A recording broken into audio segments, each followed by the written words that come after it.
আপনাদের মনে করিয়ে দিই, সন্তোষ ট্রফিতে ভারত সেরা বাংলা, সেই বাংলা দলের প্রত্যেক সদস্যকে চাকরিও দিয়েছে রাজ্য সরকার। আর আজকে সেই বাংলা দলের গোলকিপার নিজের বাড়িতে গেলেন, নিউ আলিপুরদুয়ারে গেলেন এবং সেখানে গিয়ে একেবারে সম্বর্ধনায় ভরিয়ে দিলেন তার প্রতিবেশীরা। ফুল দিয়ে সাজানো গাড়িতে একেবারে কনভয়ের মতো করে কালীবাড়ির বাড়িতে ফেরেন শুভম ওরফে বিশাল।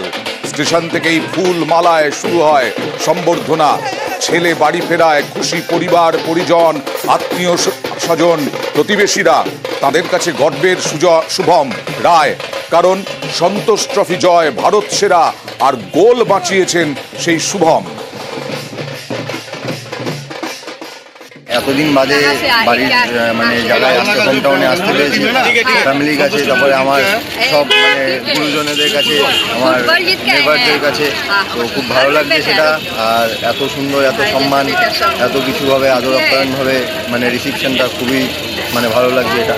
তো সবাইকে ধন্যবাদ। বাবা হিসেবে তো ভালো লাগছেই, বিশেষ করে স্টেশনে তো খুব ভালো লেগেছে, কেন স্টেশনে এত লোক হয়েছিল, খুব ভালো। আর বাবা হিসেবে তো এটা গর্বিত।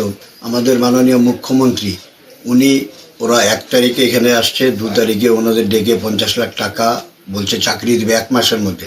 3 তারিখে সিভি জমা নিল, 5 তারিখে মেজারমেন্ট করলো, 7 তারিখে অ্যাপয়েন্টমেন্ট লেটার দিয়ে দিল। মানে এটা 5 দিনে বিরাট ব্যাপার, ওনার দ্বারাই সম্ভব। মানে এর আগে অনেক হয়েছে কিন্তু দেখিনি, কিন্তু একবারে 21 জনকেই চাকরি দিয়ে দিল। এটা বিরাট ব্যাপার, বিরাট অ্যাচিভমেন্ট।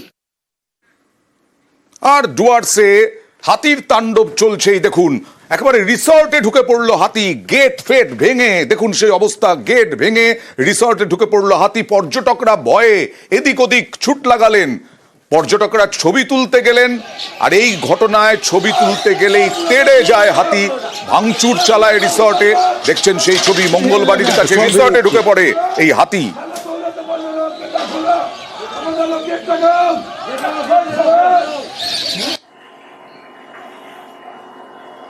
রীতিমতো তাণ্ডব চালায় হাতি।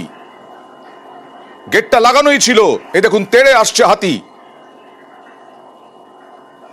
গেটটা লাগানোর চেষ্টা করছিলেন পর্যটকরা এবং রিসর্টের লোকজনেরা।